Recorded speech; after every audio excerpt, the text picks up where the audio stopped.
suddenly become public and deny that UFOs really exist. UFOs were fairly new, and even though there had been sporadic reports throughout the late 1800s and early 1900s, they were simply nothing to worry about. Flying saucers had been reported and photographed worldwide.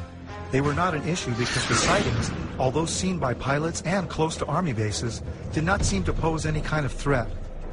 They were simply passed off as strange lights or sightings of atmospheric and weather anomalies by untrained civilians who were seeing things that were easy to explain.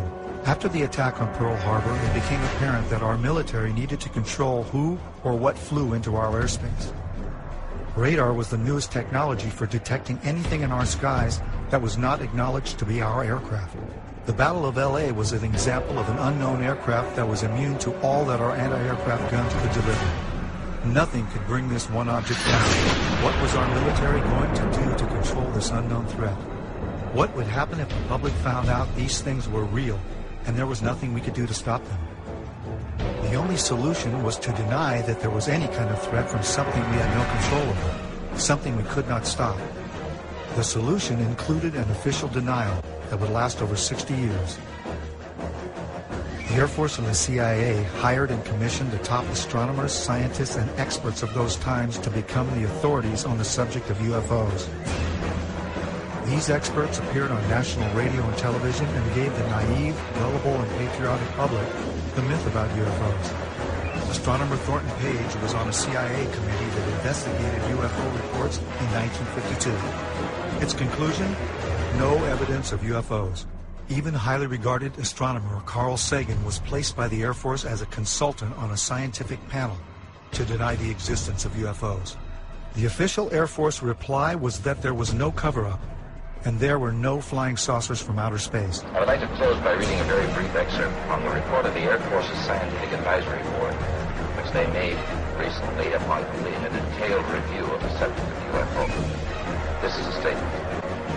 The committee concluded that in the 19 years since the first UFO was sighted, there has been no evidence that unidentified flying objects are a threat to our national security.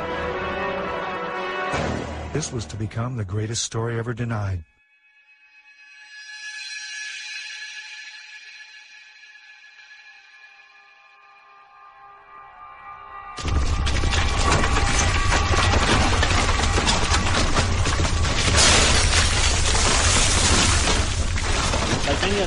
Los Angeles, my brother and I were devastated by the Northridge earthquake.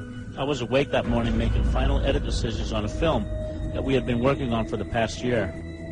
Our film and video editing studio was destroyed, so we had to finish cutting the film at one of the labs in Burbank. We didn't realize that the earthquake was only the beginning of what would become one of the many life-changing events that were about to unfold. We decided to go home and visit our family for a while before coming back and starting all over again.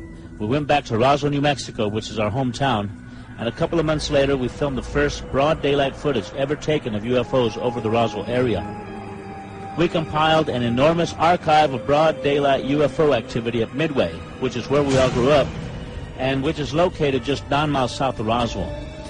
Midway is also the place where the rods phenomenon was discovered. A mysterious object has been caught on tape over Albany, New York. It looks suspiciously like a missile. Is that possible? Yeah, and that's pretty scary over a commercial airport, but I don't know, whatever it is, it was going very fast. It was above the clouds, and it was hundreds of feet in length. So the FBI has seen this tape? Yeah, they took it from me, and it's on its way to Washington to be analyzed.